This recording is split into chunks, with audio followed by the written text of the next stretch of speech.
পেট ভরা সাপ কিলবিল কিলবিল করে। আর দেখলাম বুতুনুম কালবুয়ুত ফিহাল হাইয়া তুরা মিন খারিজ বুতুনহিম, আমি দেখলাম তার পেট থেকে সমস্ত ছিদ্র দিয়া এই সাপগুলি বের হইতেছে। আমি জিব্রাইল আমিনকে বললাম, ভাই জিব্রাইল মান হা উলাই, এরা কারা? জিব্রাইল আমিন কয় হা উলাই আকালাতুর রিবা, নবী কয় এরা দুনিয়াতে সুদকুরা ছিল, এজন্য এদের এই করবেন শাস্তি। এজন্য আমার ভাইয়েরা, আমাদের সিলেটেও একটা এলাকা আছে এই বাজার, ওই বাজারে মার্কামার একজন সুদকুরা ছিল, অনেক বড় ব্যবসায়ী, সুদ খাইতো, সুদের ব্যবসা করতো। কিন্তু শেষ বয়সে তার পেটটা এত বড় হয়ে গেছে, ডাক্তারের কাছে নিয়ে গেছে সিলেটে, তখন পপুলার ডাক্তার ছিলেন ডাক্তার আব্দুল খালিক সাহেব, ওনার কাছে নিয়ে গেছে, উনি মেশিন লাগাইছে, লাগায় কয় তোমরা কারা এর সাথে আইসো, তাড়াতাড়ি করে আমার হাসপাতাল থেকে বের হও, তার পেটের ভিতরে এমন এক বিষাক্ত সাপ আমার মেশিনে ধরা পড়ছে, আমি জীবনে এমন সাপ দেখি নাই। এখান থেকে লইয়া মাদ্রাজ যাওয়া হয়েছে, ভারতের মাদ্রাজের ডাক্তারও বলছে এই সাপ বের করার মতো ক্ষমতা আমাদেরও নাই, তাড়াতাড়ি বাড়ি যাও। তার বাড়িতে আনা হয়েছে, পেটের ভিতরে সাপ লইয়াই তার মরণ হয়েছে। আমার দাদারা এখনো সাক্ষী আছে, যারা নিজের চোখে যারা দেখছে, পেটের সাপ লই তার মরণ হয়েছে। আল্লাহ নবী কয় মরণের পরে তার জাহান্নামী শাস্তি হইব, আল্লাহ দুনিয়াতে নগদ দেখাইয়া দিছে। যারা সুদ খাইতেছ, পেটের ভিতরে সাপ ঢুকাইতেছ, বিষাক্ত সাপ ঢুকাইতেছ, বিষাক্ত সাপ। পুরা ঘরের হিসাবটা তুমি একা দিবা, সুদের টাকায় যা মানাইছো, যা কামাই করেছো, সম্পূর্ণ কামাইয়ের হিসাবটা তুমি একা দিবা। বুক করবে 10 জন, হিসাব দিবে একা, ঠিক কিনা জোরে কর? পুরা ঘরের মধ্যে কি সুদ করে একা থাকে না এক রুমে থাকে? এক রুমে থাকে, আরো 5 রুমে 10 রুমে ভাই বোন মা বাবা পাড়া প্রতিবেশী আত্মীয় স্বজন আসলে থাকে। কিন্তু আল্লাহ পুরা ঘরের হিসাবটা নিব তার কাছ থেকে একা। হে থাকছে এক রুমে, হিসাব দিব 10 রুমের, পাতিলের ভাত খাইছে 2 প্লেট আর হিসাব দিব 10 প্লেটের। এতটুকু বুঝার পরেও যে মানুষ ঘরে হারাম ঢুকাবে, এর মতো আহাম্মক, এর মতো বুকা, এর মতো নির্বুধ আল্লাহর জমিনে আর কেউ নাই, ঠিক কিনা জোরে কর? খাইব 10 জন, বুক করবে 10 জন, হিসাব কেন আমি একা দিব? তাহলে আমার দরকার কি এত বড় হিসাব মাথায় নেওয়ার? এজন্য আমার ভাইয়েরা মনে রাখবেন, আল্লাহ নবী বলেছেন পাওনাদারের পাওনা টাকা তুমি নগদ টাইমে দিয়ে দিও, সঠিক টাইমে দিয়ে দিও, তাহলে আরেকদিন খুঁজলে পাওনা টাকা পাওয়া যাবে, আরেকদিন তার কাছ থেকে টাকা খুঁজলে পাওয়া যাবে। যদি টাইম মতো আমরা ঋণ দিয়া দিই, করজের টাকা দিয়া দিই, টাইম মতো না দেওয়ার কারণে আজকে মানুষ করজ দেয় না, থাকলেও কয় নাই, কারণ একজনরে দিয়া ধরা খাইছে, 2 জনরে দিয়া ধরা খাইছে, এখন চুন খাইয়া জিব্বা ফুরছে, দুধ দেখলেও ডরায়, ঠিক না? ভালো মানুষ চাইছে বিপদে পড়ে, হ্যাঁ ঠিক মতো দিয়া দিত, এরপর ওখানে নাই, টেকা নাই, হয়নি না হয় না। ময়মনসিং গেছিলাম এক জায়গায়, কয় হুজুর একটা কথা কইছেন, হুজুর কাম করছেন, হুজুর আমি একটা ঘটনা কই খাইতে বসছি, এক চাচায় কয় আমি এক লোকের কাছে 5,000 টাকা পাই আজকে 5 বছর। কয় বছর? কয় যখনই আমি তার কাছে টাকা চাই তখনই কয় কি শুনবেন, কয় আমি কি তোমার টাকা লইয়া মরে গেছি? আমি কি তোমার টাকা লইয়া কবরে চলে গেছি? আমি কি মরে গেছি? আমি দিমু না কইছি? আমি দিমু, আমি কি মরে গেছি? কয় হুজুর টাকাটা চাইলেই কয় হেকে হেল মরে গেছে। তো আমি কইলাম ভাই তুই কোন দিন মরবে এটা ক, ঠিক না? তুই কোন দিন মরবে ক, যেদিন মরবে এর আগের দিন আইমু, এর আগে আইতাম না। আছেন কোনো মতলবের মানসিকতা কর? হ্যাঁ, এই দিন তারিখ ধার্য করার কেউ আছেন? কয় হুজুর আমি ফাইলিছি বাজারও একদিন বন্ধু বান্ধব লইয়া চা খায়, অসুবিধা হইতেছে আপনাদের? ভাই অসুবিধা হইতেছে? দোকানে চা খাইতেছে, তো আমি গেলাম, যাইয়া আমি বললাম ভাই টাকাটা দেশ না ভাই, আমি বড় বিপদে আছি, তুই যখন বিপদে ছিলি তখন আমি তোরে দিলাম, এখন আমি বড় বিপদে আছি, দে না ভাই টাকাটা, দে না। ও মা, এই কথা কেন কইলাম? দোকানে, তাও তার বন্ধু বান্ধবের সামনে, হে যে এক পিক আপ দিল, উল্টা পিক আপ দিয়ে মিয়া যেখানে মন চায় এখানে তুমি টাকা চাও, আমার কি ইজ্জত নেই? তোমার মতো আমি বেইজ্জত নিই? কেন, কেমন ইজ্জতওয়ালা বুঝছেন? তোমার মতো আমি বেইজ্জত নিই, আমার ইজ্জত নাই? আমার দোকানে মানুষের সামনে তুমি টাকা চাইতেছো? আমি কইলাম ভাই তোরা, আমি তোর কোথায় গে তোর কাছে টাকা চাই মুইটা কস না, তুই বাড়িতে গেলে তুই কস ঘুমাই রইছ, জিগাইলে কস তুই কি মরে গেছো, তো এখন আমি কর্মটা কি তুই ক না, কোথায় গেলে তোর কাছে আমি টাকা পাইব? কয়েক মেয়ে আরেকবার বলতে পারে। এই কথা কইতেই তার বন্ধু বান্ধব যারা আসছিল চা খাওয়াত, এরা কয় হ্যাঁ ঠিকই তো, তুমি যেখানে মন চায় এখানে টাকা চাইতেছো, এটা একটা আমরা বন্ধু বান্ধব একসাথে বসে চা খাইতেছি, এটা কি তোমার টাকা চাওয়ার জায়গা হইলো? হয়তো ভাই আমি তো পাই না, কি কম আমি ভবিষ্যৎ কথা কই না, চরম অন্যায় করেছো, চরম অন্যায়। ওই সব এক দলে চরম অন্যায় করেছো। তো কয় হুজুর আমি কইলাম ভাই তো অন্যায় তো হয়ে গেছে, এখন এই অন্যায়ের মাসুল কেমনে? এটা কয় মাসুল জরিমানা দিতে হবে, জরিমানা। কত জরিমানা কেমনে কি? কয় আমাদের প্রত্যেকের চার বিল দেও 250 টাকা। 5000 টাকা আমার পাওনা টাকা চাইতে গিয়া 250 টাকা জরিমানা।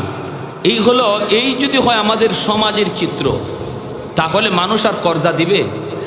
হ্যাঁ, আল্লাহর নবী বলেছেন ওমর সে পাওনাদার, যদিও সে টাইমের আগে টাকা চাইতেছে অন্যায়, কিন্তু তোমার আমার রাগ করা যাবে না, পাওনাদারের সাথে রাগ করা যায় না। দুই কথা বললেও সেটা ধৈর্য ধরতে হয়, ধৈর্য ধরতে হয়, কারণ সে তোমার বিপদে উপকার করেছে, ঠিক না? সে তোমার বিপদে উপকার করেছে। উমর চুপচাপ দাঁড়ায় রইলেন, কিছুই বলেন না, কথা বলতে পারেন না উমর। এরপরে মায়ার নবী ডাক দেখো, উমর এখনই তুমি যাও, যাওয়ার আগে আমি নবীর কানে কানে একটা কথা তুমি শুনে যাও রে উমর। এই বইলা মায়ার নবী কানটা কাছে আইনা কানে কানে বলতেছেন, উমর রে যাও, এখনই তারে 40 মণ খেজুর তুমি দিয়ে দিবা, কিন্তু দেবার সময় আরো 10 খেজুর বেশি দিও। হযরত উমর ডাক দেয়া বলেন, নবী গো 10 বেশি কেন দিব আল্লাহর নবী? নবী বলে, উমর রে বেশি দিবা কারণ হলো তুমি তার দিকে লাল চোখে যে তাকাইছো, তুমি যে গুসা করেছো, রাগ করেছো, এর জরিমানা হলো 10। উমর চুপ হয়ে গেলেন, কথা নাই। লোকটারে নিয়ে তিনি বাড়ির দিকে রওনা দিলেন। আও তোমার খেজুর তুমি নিয়ে যাও। বাইতুল মালের সামনে আইসা উমর বাইতুল মালের ভিতরে তিনি ঢুকলেন, ঢুকে তিনি দিতেছেন খেজুর।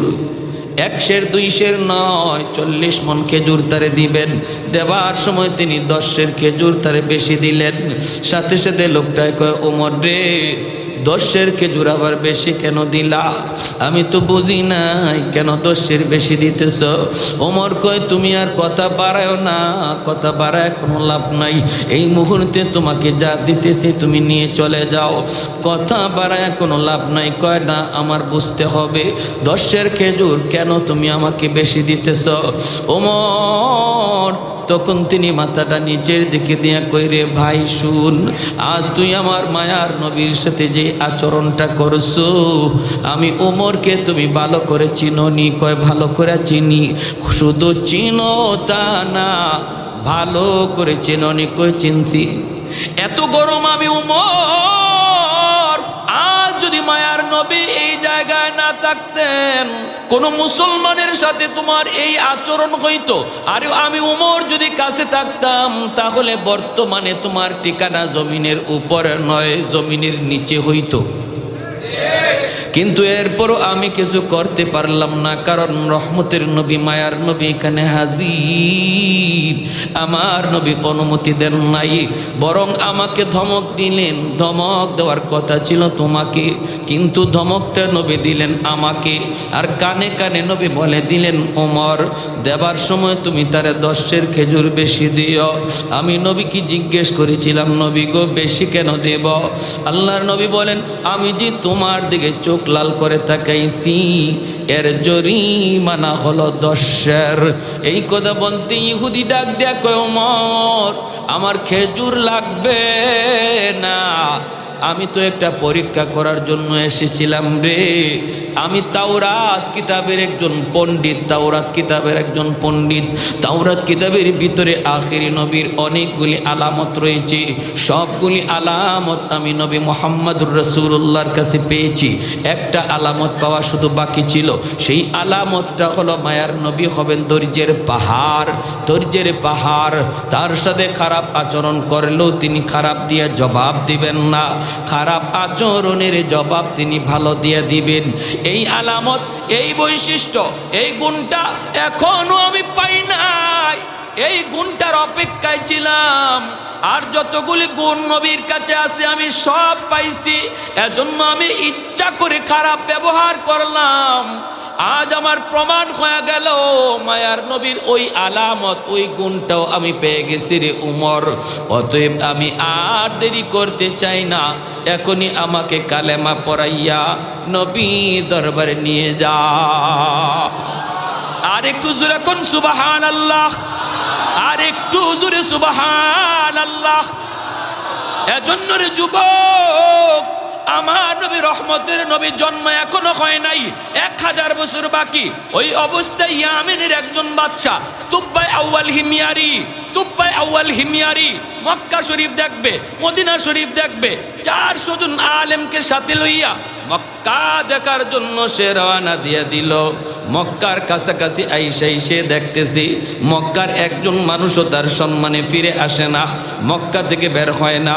ওই অবস্থায় আলেমদেরকে সে বাদশা জিজ্ঞেস করে, মক্কার মানুষ একজনও আমার সম্মানে মক্কা থেকে বের হলো না, ঘটনা কি? আমি এত বড় একজন দামি বাদশা, সম্মানে তারা বের হলো না কেন? উলামায়ে কেরাম কয়, এই মানুষগুলির কাছে আছে একটা ঘর বাইতুল্লাহ, যার নাম খানায় কাবা। এই খানায় কাবাকে পিছনে দিয়া এরা কারো সম্মানে বের হয় না। পৃথিবীর ভিতরে খানায় কাবা হলো আল্লাহর ঘর, বাইতুল মুকাদ্দাস আল্লাহর ঘর। মুসলমানের প্রথম কিবলা বাইতুল মুকাদ্দাস। ওই বাইতুল মুকাদ্দাসের ইমামকে কয়েকদিন আগে ইহুদিবাদীরা গুম করে ফেলেছে। নাউজুবিল্লাহ। জানেন আপনারা, বাইতুল মুকাদ্দাসের ইমামকে কয়েকদিন আগে ইসরায়েলের ইহুদিরা গুম করেছে, এবং বাইতুল মুকাদ্দাস বাইঙ্গা এখানে ইহুদিদের একটা উপাসনালয় বানাইতে চায়, গির্জা। নাউজুবিল্লাহ জোরে বলুন। বাইতুল মুকাদ্দাস বাইঙ্গা গির্জা বানাইতে চায়। যেভাবে ভারতে বাবরি মসজিদ বাইঙ্গা মন্দির বানাইছে, এমনি ভাবে বাইতুল মুকাদ্দাস বাইঙ্গা ইহুদিরা গির্জা বানাইতে চায়। মুসলমান বলো, এই সংবাদ পাওয়ার পরেও আমরা কি নীরব বসে থাকবো? আওয়াজ দেখো, নীরব বসে থাকবো? প্রতিবাদ করার দরকার আসেনি না নাই? প্যারে হাজিরিন, ইমানি দায়িত্ব। আওয়াজ দিয়া বলেন ঠিক কিনা? পশ্চিমাদের চোখ পড়েছে কাবাগরের প্রান্তরে, ব্রিটিশ দালাল দল বেঁধেছে ধ্বংস করতে চায় কারে? পশ্চিমাদের চোখ পড়েছে কাবাগরের প্রান্তরে, ব্রিটিশ দালাল দল বেঁধেছে ধ্বংস করতে চায় কারে? আল্লাহ পাকের ঘর, তোর সাহস থাকলে ধর, দো জাহানের মালিক যিনি, পবিত্র কাবা। ওই আরবের দিন বাঁচাতে সত্য ন্যায়ের মুক্তি চাই, মুহাম্মাদের বাহিনী আজ আসলে তোদের রক্ষা নাই। ওই আরবের দিন বাঁচাতে সত্য ন্যায়ের মুক্তি চাই, মুহাম্মাদের বাহিনী আজ আসলে তোদের রক্ষা নাই। মুহাম্মাদুর রাসূলুল্লাহর বাহিনী আসেনি, হাত উঠে বলো আসেনি। একটু দাঁড়াও, জেগে উঠো ওহে মুসলমান, আর কতদিন দিন ইসলামের সইবে অপমান। একটু দাঁড়াও, জেগে ওঠো ওহে মুসলমান, আর কতদিন দিন ইসলামের সইবে অপমান। রক্ত দিয়ে পবিত্র ওই মক্কা মদিনা, সেই জমিনে সিনেমা হল চলতে পারে না। রক্ত দিয়ে পবিত্র ওই মক্কা মদিনা, সেই জমিনে সিনেমা হল চলতে পারে না। নূর মক্কার ইসলাম, তার থাকলো কি আর দাম? বন্দিশালায় তাকে যদি কাবার ইমাম। ওই আরবের দিন বাঁচাতে সত্য ন্যায়ের মুক্তি চাই, মুহাম্মাদের বাহিনী আজ আসলে তোদের রক্ষা নাই। ওই আরবের দিন বাঁচাতে সত্য ন্যায়ের মুক্তি চাই, মুহাম্মাদের বাহিনী আজ আসলে তোদের রক্ষা নাই। পশ্চিমাদের চোখ পড়েছে কাবাগরের প্রান্তরে, ব্রিটিশ দালাল দল বেঁধেছে ধ্বংস করতে চায় কারে? আল্লাহ পাকের ঘর, তোর সাহস থাকলে ধর। ঠিক কিনা, ঠিক কিনা, ঠিক কিনা? আল্লাহ পাকের ঘর, তোর সাহস থাকলে ধর, দো জাহানের মালিক যিনি, পবিত্র কাবা। ওই আরবের দিন বাঁচাতে সত্য ন্যায়ের মুক্তি চাই, মুহাম্মাদের বাহিনী আজ আসলে তোদের রক্ষা নাই। মুহাম্মাদুর রাসূলুল্লাহর বাহিনী আসেনি, হাত উঠে বলো আসেনি।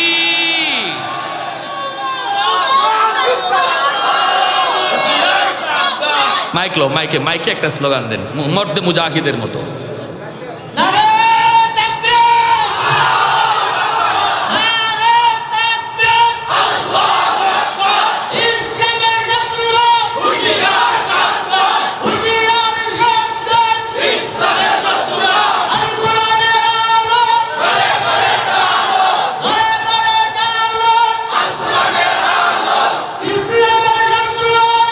Yeah.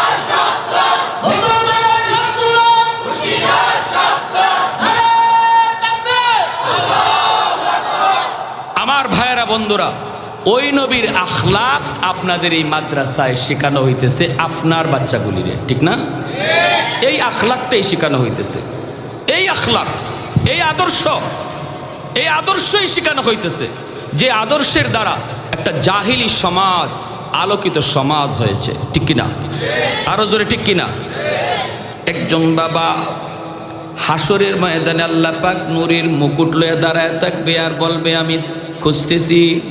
নবীর বাবা যায় দাঁড়াবে, এরপর আল্লাহ বলবে আমি তোমাকে চাই না, তোমাকে চাই না, তোমাকে খুঁজি না। অলির বাপ মা যায় হাজির হবে, আল্লাহ বলবেন তোমাকেও না। হাসরবাসী দেখবে আল্লাহ কারে যেন খুঁজতেছে, কাকে আল্লাহ খুঁজতেছে কেউ বুঝে না, কেউ বুঝে না। হঠাৎ করে একজন হাফিজ সাহেবের আব্বা, হাফিজ সাহেবের আম্মা যায় আল্লাহর সামনে হাজির হয়ে কয় মালিক আমি তো ওই হাফেজে কোরআনের বাবা, আমি তো ওই হাফেজে কোরআনের মা, আমি তো ওই মুফতি সাহেবের মা, আমি তো ওই মুফতি সাহেবের আব্বা। রব্বুল আলামিন বলবে আজ হাসরের ময়দানে আমি আল্লাহ তোমাকে খুঁজতেছি। জোরে কোন সুবহানাল্লাহ। দুনিয়ার জমিনে তোমার সন্তানের মাথায় পাগড়ি পরায় তার উস্তাদ, এলাকার মানুষ তার মাথায় পাগড়ি পরায় দেয়, কিন্তু আমি আল্লাহর নজর ছিল ওই দিন তোমরা বাপ মার মাথায়, তোমাদের দিকে নজর। দুনিয়ার মানুষ চলতেছিল একদিকে স্রোতের তালে তালে, স্কুল কলেজ ভার্সিটির দিকে, তুমি স্রোতের উল্টা দিকে চলতেছিলা। আমি আল্লাহকে খুশি করার জন্য ওই দিন কিন্তু আমি তোমাদের চেহারার দিকে নজর করছি। আমি ছিলাম আমার আব্বার একমাত্র সন্তান, যারে আব্বা মাদ্রাসায় দিছেন। আমরা 3 ভাই 1 বোন, বাকি 3টা ভাই বোন জেনারেল শিক্ষায় শিক্ষিত। আমার চাচারা অনেক বড় বড় ইঞ্জিনিয়ার, অনেক বড় বড় প্রফেসর। আমার ছোট ভাইটা ইমিডিয়েট ছোট ভাইটা আইন মন্ত্রণালয়ের উপসচিব, রানিং উপসচিব, সবাই জেনারেল শিক্ষায় শিক্ষিত।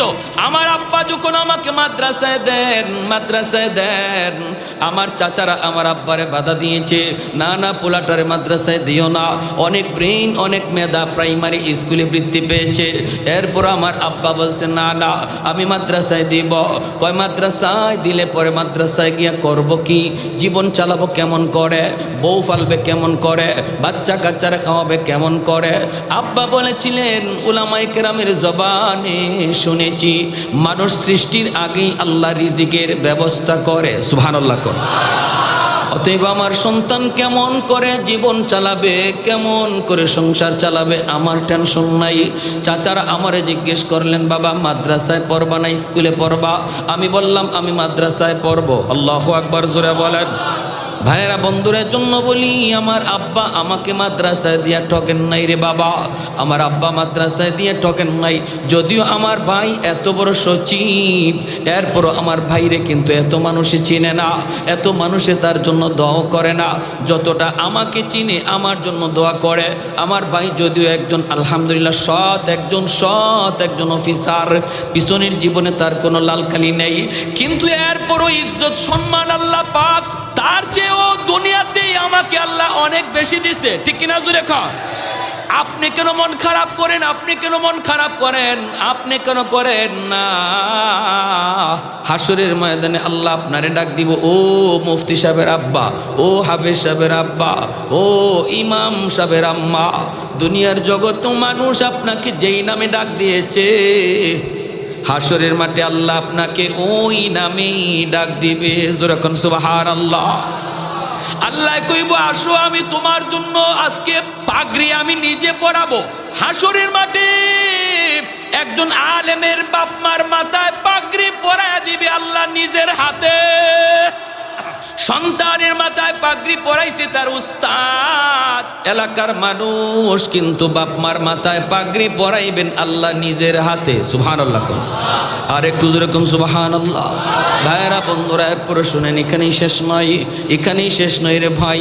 হাসরের মাঠে যখন একজন আলেম, একজন হাফেজ জান্নাতের দিকে রওনা দেয়, হঠাৎ করে কয় মালিক আমি জান্নাতে যাবো না আমার বাপ মা সারা।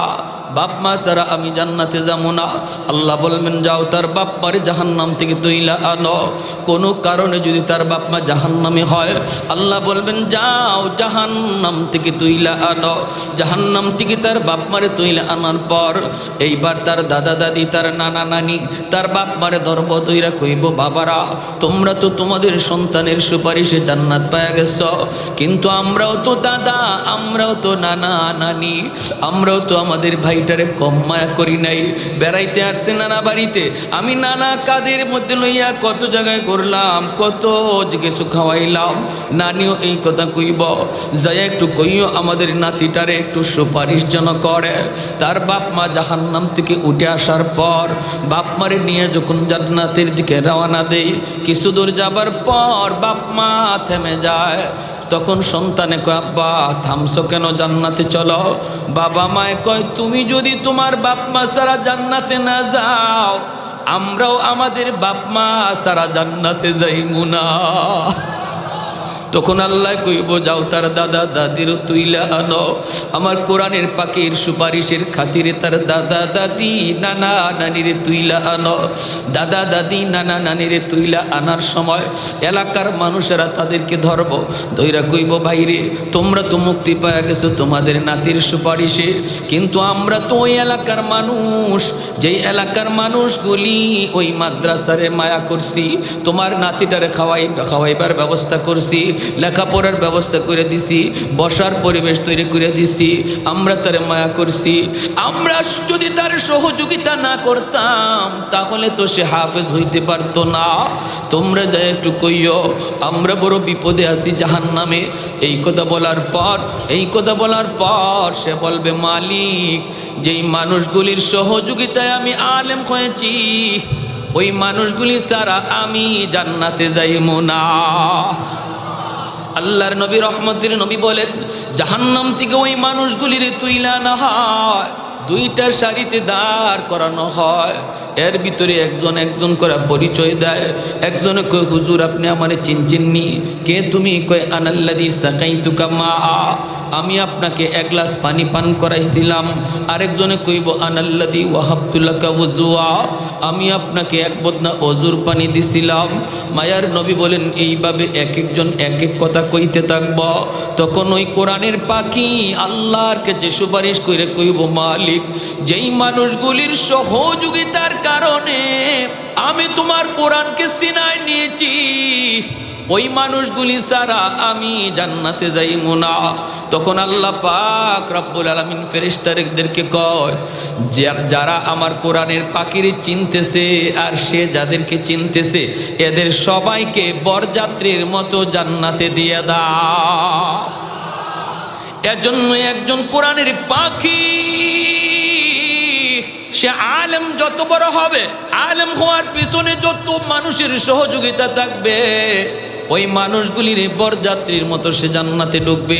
হাফেজ সাহেব 10 জন মানুষের সুপারিশ করে নিবে, কিন্তু একজন আলেম কতজন নিবে মায়ার নবী হাদিসের সংখ্যা বলেন নাই।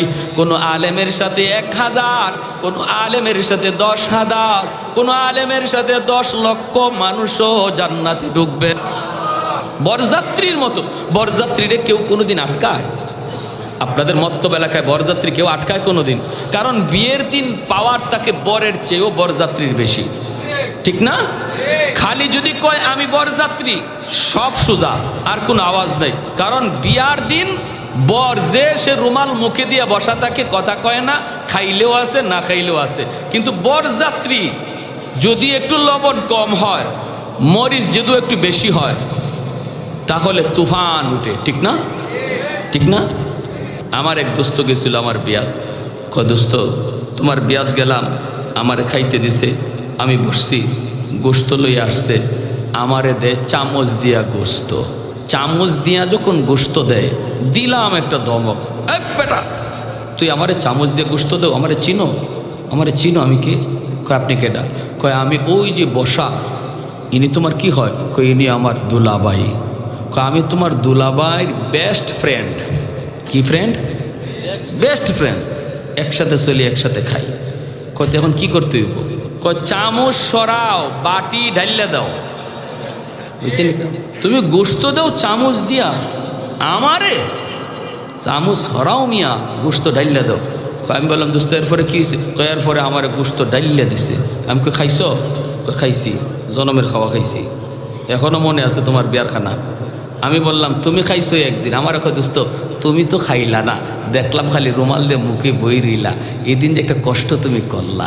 আমি কই দোস্ত আমি কষ্ট করছি একদিন, এরপরে আমার বাড়ি আমার কপালো বাসর ঘরে যে একটা থাল রাখছে, হ্যাঁ, এবং একটা আস্তা মুরগি, হ্যাঁ, এগুলা কিন্তু তোমাদের কপালে জুটে নাই, ঠিক না? তোমরা খানা খাইয়াইছো একদিন, আর আমার এই বাড়িতে আজকের থেকে শুরু হয়েছে খানা, আর শেষ নাই। মুরগি বড় যেটা আছে এটাও আমার পেটও যাবে, যেটা চিউ চিউ করে এটাও আমার পেটেই যাবে, ঠিক না? ঠিক না? ঠিক তেমনি উলামায়ে কেরাম এই জগতের জন্য বর, মাদ্রাসার যে তালেবে এলিমগুলি এরা এই জগতের জন্য বর, আর এদের উসিলায় আল্লাহ সমস্ত মানব দানব পশু পাখি এরারে বরযাত্রী বানাইয়া আল্লাহ দুনিয়াতে ফাটাইছে। একদিনই এদের খানা, আর যারা ইমানদার উলামায়ে কেরামের সাথে জান্নাতে ঢুকবে এদের খানা শুরু হবে আর শেষ হবে না, ঠিক না?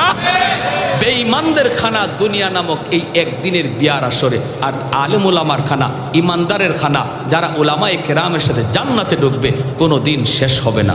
অতএব উলামায়ে কেরামকে মহব্বত করা দরকার আসেনি না নাই? মাদ্রাসাকে ভালোবাসা দরকার আসেনি না নাই? আপনাদের এলাকার জন্য এই মাদ্রাসা হলো রহমত, ঠিক না? ছোট ছোট বাচ্চাগুলি যারা এই মাদ্রাসায় পড়বে আসবে, এদেরকে আপনারা নিজেদের সন্তানের মতো মায়া করবেন, স্নেহ করবেন, কারণ এই ছোট ছোট বাচ্চাগুলি এদের উসিলায় আল্লাহ জগৎ টিকায় রাখছে। আসমান জমিন যার যার জায়গায় দাঁড়ায় আছে মাদ্রাসার খাতিরে। যেরকম সুবহানাল্লাহ, মাদ্রাসার উসিলায় আল্লাহ জগৎ টিকায় রাখছে। মাদ্রাসা যতদিন থাকবে এতদিন জগৎ থাকবে, মাদ্রাসা যেদিন থাকবে না এদিন আল্লাহ জগৎ রাখবে না।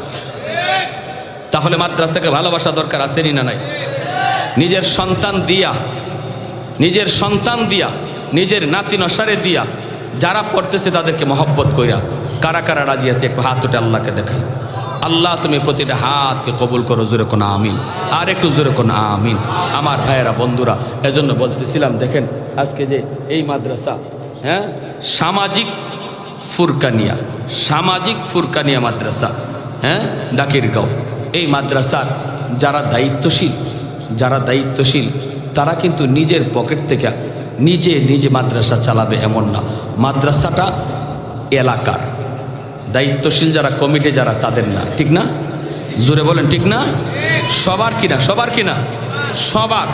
আল্লাহর নবী কয় তোমরা বুঝো না যে এই মাদ্রাসার উসিলায় যে আল্লাহ জগৎ টিকায় রাখছে, বুঝে গাছের পাতা, বুঝে জঙ্গলের বাঘ, বুঝে গর্তের পিপিলিকা, পানির নিচের মাছ, এমনকি এই বালির কণাটা পর্যন্ত 24 ঘন্টা মাদ্রাসার জন্য আল্লাহর কাছে দোয়া করে।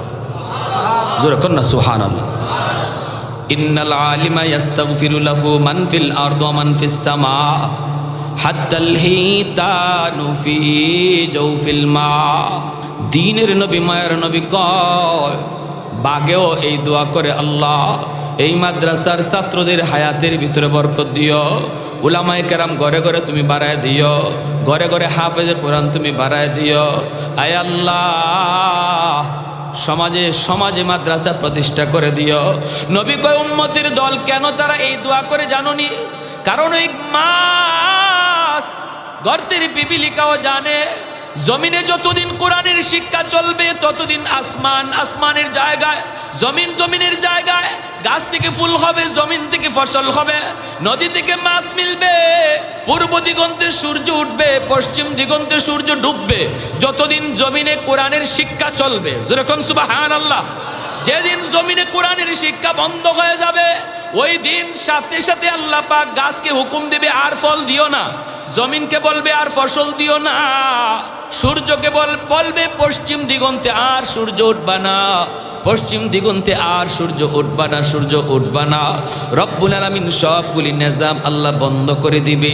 এজন্যই গাছেও কয়, মাছেও কয়, আল্লাহ আমি গাছ যে এখনো জমিনে দাঁড়ায় আছি, এই মাদ্রাসার উসিলায় আমি মাছ যে জমিনের নিচে পানির নিচে এখনো ঘুরি, মাদ্রাসার উসিলায় আল্লাহ তুমি জমিনের মধ্যে মাদ্রাসা বেশি বেশি বাড়াও, আলেমদের সংখ্যা তুমি বাড়াও। অতএব বাইরে মাদ্রাসা টিকায় রাখতে হবে নিজেদের জীবনের উসিলায়। আমাদের কারণেই মাদ্রাসা টিকায় রাখতে হবে, নিজে বাঁচার জন্যই মাদ্রাসা বাঁচায় রাখতে হবে। মাদ্রাসা যদি বাঁচে আল্লাহ আমাকে বাঁচাবে।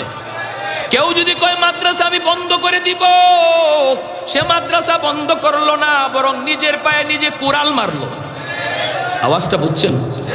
যে বলবে আমি মাদ্রাসা রাখবো না, আল্লাহ তারে তার জায়গায় রাখবে না। আমরা প্রমাণও দেখেছি, যারাই বলেছে মাদ্রাসা রাখবে না, আল্লাহ তারে তার জায়গায় রাখে নাই, ঠিক না? এমনকি শেষ পর্যন্ত ফ্যানও আর ফরবার জায়গা পায় না তার টাক্কু মাথা। নিজেই কয় হায় রে, ফ্যানও বুঝি আমারে ভালো হয় না, ফ্যানটাও বুঝি আর ফরবার জায়গা পাইল না। এজন্য বলি, যারা বলবে মাদ্রাসা রাখবো না, তুমি মনে রাখো মাদ্রাসা থাকবে ঠিকই, আল্লাহ তোমাকে রাখবে না। ভাইয়েরা আমার, এজন্য বলতেছি মনে রাখবেন, আমার ব্যবসা আল্লাহ টিকায় রাখছে মাদ্রাসার খাতিরে, আমার চাকুরির প্রতিষ্ঠান টিকায় রাখছে মাদ্রাসার খাতিরে, আমার ঘর বিল্ডিং 10 তলা বিল্ডিং টিকায় রাখছে আল্লাহ মাদ্রাসার খাতিরে। নবী বলেন, উম্মত কথাটা তোমরা যদি নাও বুঝো, কিন্তু আর সবাই কথাটা বুঝি। এজন্যই রে ভাই, আর লম্বা করবো না, অল্প কথার মধ্যেই শেষ দিয়ে দিব। বলুন তো, মাদ্রাসাকে মায়া করব, মহব্বত করব, মাদ্রাসাকে টিকায় রাখবো মাদ্রাসার খাতিরে না নিজের খাতিরে? নিজের খাতিরে, নিজে বাঁচার জন্য মাদ্রাসা বাঁচায় রাখবো। সমাজে একটা হয়েছে, দিন দিন সবাই যদি নজর দেই মাদ্রাসা বাড়বে, আল্লাহ জমিনের হায়াত আল্লাহ বাড়ায় দিবে। সুবহানাল্লাহ, জোরে কোন। ছোট্ট একটা বাচ্চা, একটা ঘটনা কয়ে শেষ দিই। বাচ্চাটা মাদ্রাসায় ভর্তি হওয়ার পরে বাবা মারা গেছে। এই ছেলেটা যখন কোরআনের সবক নেয়, যেদিন বিসমিল্লাহ কয়ে কোরআনের সবক নেয়, ওই দিন কোরআনের সবক নিতে গিয়ে দর দর দর করে কাঁদছে। আজ যদি আমার আব্বা থাকতো, তাহলে আমার আব্বা কোরআনের সবকের কারণে আমার আব্বা ছাত্র উস্তাদ সবাইরে মিষ্টি খাওয়াইতো, ঠিক না? খাওয়ায় না বাবা? খাওয়াই। কোরআনের সবকটা শেষ করার পর এই বাচ্চাটা বাবার কবরের পাশে যায় দাঁড়ায়। কবরের পাশে দাঁড়াইয়া বিসমিল্লাহির রহমানির রহিম বইলা কোরআনের তেলাওয়াত শুরু করে। আল্লাহ নবী রহমতের নবী বলেন, ওই মুহূর্তে কবরের ভিতরে তার বাবার আযাব হইতেছিল। আযাব, কোন কারণে আযাব, ওই আযাব হইতেছিল। ওই অবস্থায় আল্লাহ পাক রব্বুল আলামিন কয়, এ আযাবের ফেরেশতারা থাম, আযাবের ফেরেশতারা থাম, আর আমার বান্দারে তোমরা আযাব দিও না, কষ্ট দিও না।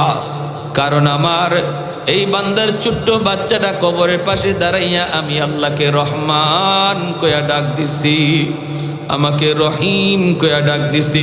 আমি আল্লাহ অতি দয়ালু, আমার দয়ার কোনো কুল কিনারা নাই। রহমান শব্দের অর্থই হলো অতি দয়ালু। আমি আল্লাহরে যেই বাচ্চাটাই অতি দয়ালু কয়া ডাক দেয়, এই বাচ্চার বাবারে কবরে আমি আযাব দিতে পারি না। সাথে সাথে আল্লাহ পাক বাবার কবরের আযাব আল্লাহ বন্ধ করে দিছে। এজন্য বাইরে মন ছোট করবেন না।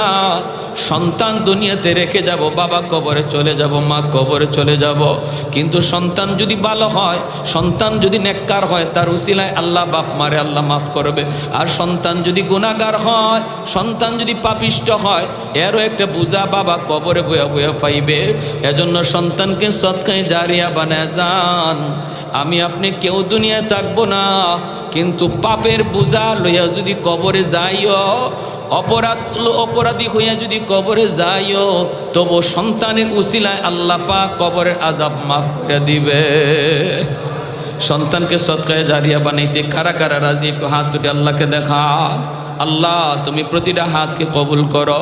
এখানে যারা দাদা দাদি আছে, নানা নানি আছে, সন্তান মাদ্রাসায় দেওয়ার আর সুযোগ নাই, কিন্তু দাদা নাতিরে দেওয়ার সুযোগ আছে, নানা নাতিরে দেওয়ার সুযোগ আছে।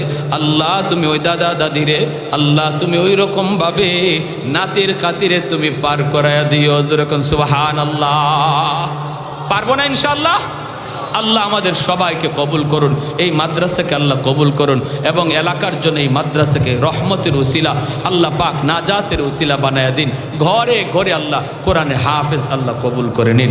ওয়া আখির দাওয়ানা আনিল হামদুলিল্লাহি রাব্বিল আলামিন। দুরূদ শরীফ পড়ি। আল্লাহুম্মা সাল্লি আলা মুহাম্মদ ওয়া আলা আলি মুহাম্মদ কামা সাল্লাইতা আলা ইব্রাহিম ওয়া আলা আলি ইব্রাহিম ইন্নাকা হামিদ